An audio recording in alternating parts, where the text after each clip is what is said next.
มาบัดนี้ตกถึงยามฤดูแล้งสะแปงบ้านทางบ้านพี่ก่อไฟสีลมพัดตองเสียงกองสนั่นหูแสนคิดทอดยอดสู่ยามอยู่ห่างน้องไกลกันคุณแล้วสะแบงบ้านลมพัดปิ่นหมุนดอกลมพื้นสุดที่ฟื้นทนใดอกภายในหัวใจพี่นางเอ้ยนางไงกุลาอายนี่หนพรบ่พรบอกข้านิ่งน้ำน้องเจ้าเรื่องเก่านอกข้างหลังคุณแล้วมันยังฝังในใจเสียจ้องจำเด้อจิตอายคำที่สายเคยเว้าไว้น้ำสาวเบิดทุกสิ่งคำ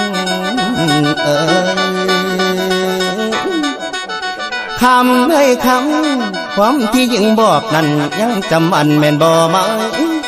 น้องว่าน้องฮัก